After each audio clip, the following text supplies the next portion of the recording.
Today we're going to turn any kind of photograph into a cartoon that looks like it has been sketched out. And I'm going to start with a photo. We're going to all start with this little picture of the boy. And the first thing that we want to do is we want to make a copy of this layer. I can do it several different ways. I can right click on my layer and choose duplicate layer. I can drag my layer down to the new button in the layers panel, or I can press Ctrl J to make a duplicate copy. I want to turn off the visibility of my original background layer so that I'm not looking at it. I like having the background layer there in case I need to start over, or if I make a mistake, I can go back and I have a good original image of this little boy. So with our background copy layer selected, we are going to go to Filter, and we want to choose our Filter Gallery. Now when I start with Filter Gallery, I'm going to choose Poster Edges. So to do that, you'll notice that mine actually changed into something else when I first clicked on it. I'm going to click on the Artistic option up here at the top, and I'm going to choose Poster Edges. And when I get to the Poster Edges, I've got options over here on the side that I'm going to change. I first make sure that Poster Edges is still selected. My edge thickness is going to be 2, my edge intensity is going to be 1, and my posterization is going to be 6. So you may need to make some changes to make yours look like that. What that does is it puts kind of a black outline around this little boy's face. Okay, now we're going to apply another filter, but before we do that filter, we've got to make sure that we have our default foreground and background colors selected. So the key command shortcut to do that is to press the D key on the keyboard, or there will be a little white and black box right above your foreground background colors that you can click on. Now I'm going to go to my filter, and this time I'm going to choose Filter Gallery again, but I'm going to come down to the Sketch option, and I come down to Sketch and I'm going to choose Torn Edges. Okay, and when I get to the torn edges, I've got to make some changes here. In my image balance is going to be 20, my smoothness is 15, and my contrast is also 15. So I'm going to press OK, and now I've turned my background copy into a good start of a sketch. Okay, I want to switch to my paintbrush tool, so I'm going to press the B key on my keyboard, and I'm still making sure that my foreground background colors are selected. I'm going to choose a hard round brush for my next step, so I'm going to change the hardness to 100, and because I'm working with lots of details, I'm probably going to make my brush much smaller, probably around a 20 pixel brush. Now what I'm going to do is I'm going to zoom in on his face so I can Control plus so I get a really good image of his head. And I noticed that here I have some white spots in his hair that did not get selected when we created our poster edges. So I'm going to paint that black. And then I noticed that he has a lot of white around his face where there's little dots. So I'm going to switch my foreground background colors by pressing the X key on the keyboard or using the switch option. And so what I'm going to do now is I'm going to paint over these little black dots that were shadows and such so that it cleans up my image. You'll want to spend a little bit extra time on this to make sure that you get it nice and clean. Now I am going to leave some of his hair strands going into his forehead because I think that that looks natural. But if there's ones like this right here where it's kind of floating off by itself, we definitely want to clean those up. He's got a couple of them above his eyebrow. Clean up down here near his collar.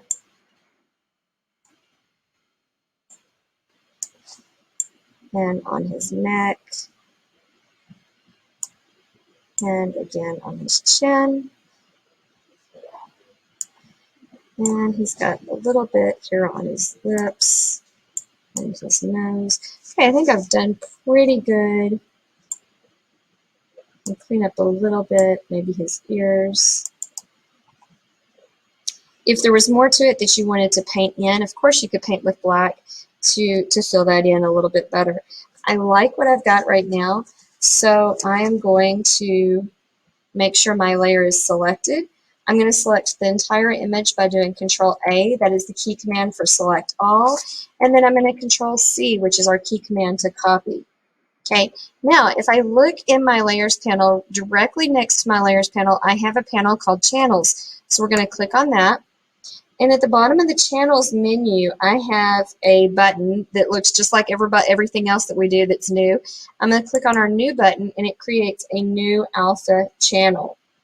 The channel will probably be black when you first select it. So we're going to Control V and that pastes our image into the alpha channel. So now I need to invert those colors. I can go to Image, Adjustments, and choose Invert, or in Photoshop I can do Control I, which is the keyboard command to invert the colors. Okay, so I want to make sure that I have everything in this alpha channel selected. I'm going to hold down my Control key and I'm going to click on the thumbnail of that alpha layer. You notice that when you clicked on the thumbnail, now it selects everything that's in that layer. Now we're going to switch back and go to our layer panel. And when I do the layer panel, I want to get a new layer. And there's different ways of doing that. In Photoshop, we can do Control-Shift-N, or I can click on the menu up here and do a new layer. But I'm just going to click down here in the lower right corner of my layers panel next to the trash can. I have a new layer option. So when I do that, I've got my new layer up here. And what I want to do, my selection is still made. I'm going to fill it in with my foreground color. And I need to make sure my foreground color is black. So I'm going to Alt Backspace. And I just filled it in with black. Okay, now what I want to do is I want to click on my background copy and I'm going to make 3 layers between the background copy and this layer that I just made. Let's rename this one real quick so we can make sure that we're organized. I'm going to call this one black. And so what I'm going to do on my background layer, I'm going to click 3 times to get 3 new layers, and I'm going to rename these layers. The top one is going to be skin, and then we're going to do eyes, and last, we're going to do clothes. Those are the 3 main things on this particular image that we can change. Okay, next I am going to deselect, so Control D if we haven't already, and we're going to start painting in some colors. And what I want to do is I'm going to click on my skin layer because I want to actually paint this in so it looks like his skin. So what I'm going to do is I'm going to click on my foreground color. Let's get my foreground image up here so you guys can see it. And I'm going to give you RGB numbers to set this color. It's going to be 231, 197, and then 179. It's going to give you kind of a flesh tone, peach apricot color. And I'm going to stay with a hard brush, probably going to get a little bit bigger brush so I can cover more area quickly. And what I'm going to do is I'm going to paint inside this image where his skin tones should be. Make sure that you do not paint his eyeballs because those will not be a flesh color. If you get outside the line like I did right there on the ear, we can go back with the eraser and clean that up. So I'm going through really quickly.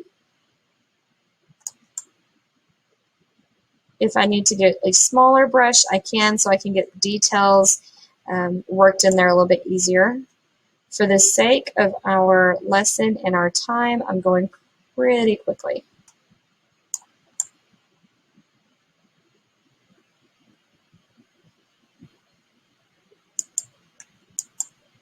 Okay.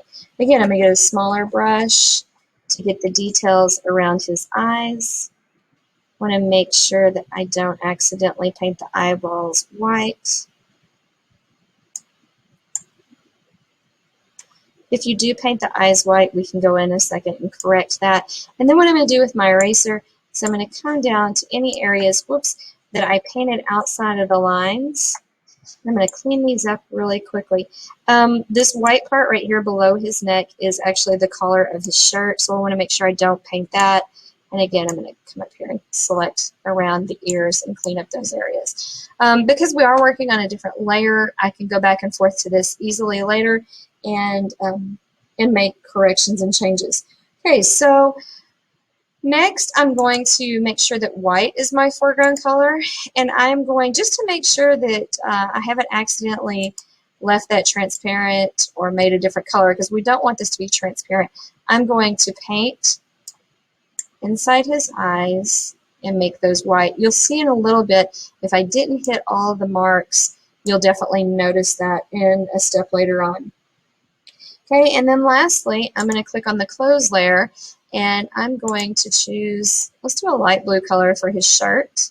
And whenever I paint here, it's okay that I'm painting on top of the black, you'll notice, because when I do that, the black is actually covering it up because it's on the layer called black that's above everything else. So that's why we wouldn't worry about that. Now, if I did get the skin too far down into the collar, again, because it's on its own layer, I can go back and clean that up and make that nice and neat. So here you can see I got a little too close to the edge on the skin color, so we are just going to clean that up really quickly. Okay, so now it's time for us to add some shadows. And so I'm on my skin layer right now. I'm going to get a new layer. So I get my new layer, and I'm going to call this one Shadows. Whoops. Okay, so when I have my Shadows layer named, the next thing I'm going to do is I'm going to get my default colors back open. So I've got black as my default color, and I'm going to lower the opacity of this layer down to 50%. So when I paint, you'll be able to see through it. The size of my brush is going to be 45, and my hardness is going to stay at 100. And so what I'm going to do here is I'm just painting kind of a really quick stripe down his face. Why is this not painted?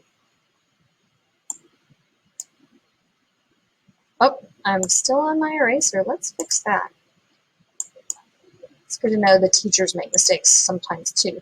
So I'm on my opacity still 50. Now as I go through and I paint, whoa, I just got way out of the lines. That's okay. I can go back and undo that with Control Z. It may take you a couple of times to do this and make you feel like you're doing it the right way. And you'll notice that again, I got out of the lines because I'm doing this in a really big hurry, so I can go back with my eraser tool and fix that.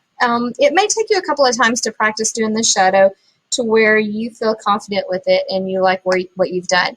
Next, I'm going to make a new layer. I'm going to double click on the name, and I'm going to call this one Highlights. And on highlights, I'm going to switch my foreground background colors back to white. And on highlights, I want to make my opacity on this 50%. And I'm going to keep the same size brush, 45 pixels, hard brush. And what I'm going to do is I'm going to, let me zoom out just a little bit.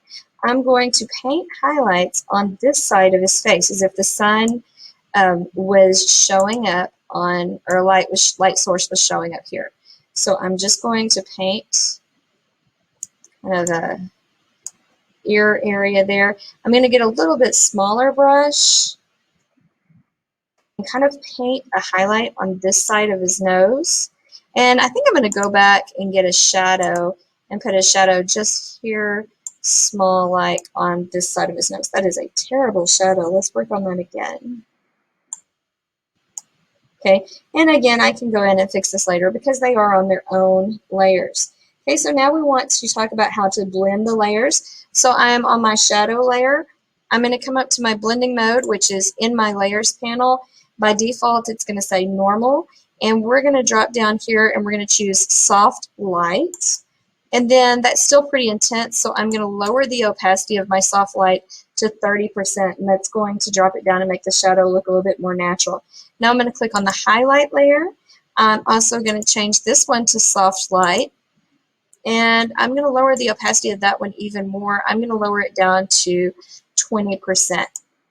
And you'll see now that the shadows and the highlights that I painted are, they're there, but they're a little bit more subtle and easier to, or it looks a little bit more realistic. Now I noticed that I missed a little spot of the flesh color up here in his hair.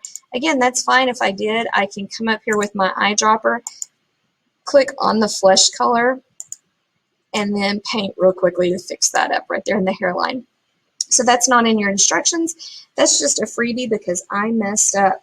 So now what we're going to do is we're going to choose two foreground and background colors, and I'm going to choose two different shades of blue that I like. So I'm going to go over to my swatch panel and I choose that color for my foreground, and then I click on my background and I'm going to choose this color. And so now I have two shades of blue. Okay, now I'm going to go over to my layers panel. By the way, I'm going to pull my layers panel out so you can see what I'm working with all of my layers at one time. And I'm going to click on the background copy, and I want to make a new layer right above this. So I'm going to click on my new button, and I'm going to rename this, and I'm going to call it Gradient Background. Whoops, stuff to do. There we go.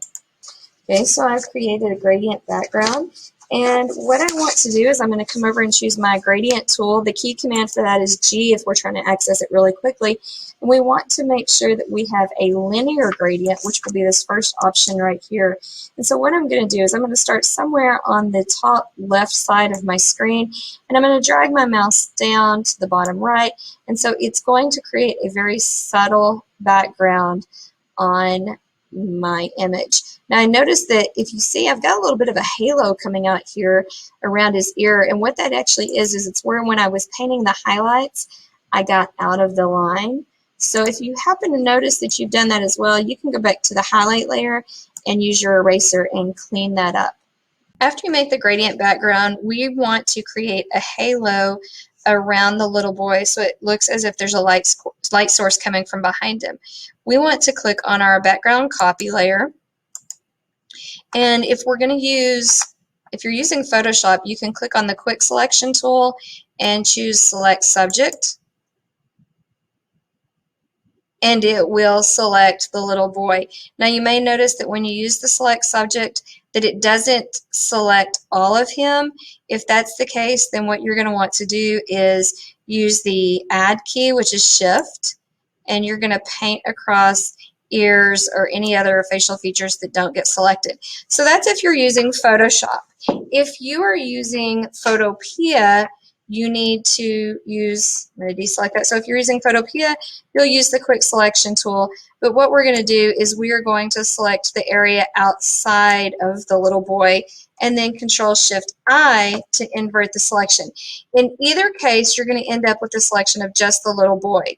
Now what we're going to do is click on the gradient background layer and add a new layer, and we are going to call this new layer Outline. And what we want to do is we want to expand our selection, so it's going to go a little bit past our current selection. So we're going to go to Select, and we're going to choose Modify, Expand, and we're going to expand it by 5 pixels. So when we do that, it just increases our selection. And now what I want to do is I want to fill in my selection with white. So I could do Alt Backspace like we've done in the past, or I can try a new key command by doing Shift F5 key, and if I do that, I want to change it, and I want to choose white for the fill, and I'm going to change the opacity of it to 80%. I press OK. Now, if you did just a regular Alt Backspace, you could change the opacity up here on the layer for the opacity for the layer. So now we're going to deselect. The last thing that I'm going to do is I'm going to click on my type tool, and I'm going to add first and last name to this. You'll save it as a PSD file and as a PNG file. Turn both files into Classroom. Now if you'll notice here, I don't need my background copy or the original background layer, and they're just taking up space. So what I'm going to do before I hit save and before I add text is I'm going to get rid of those two layers. And now this is what I'm left with.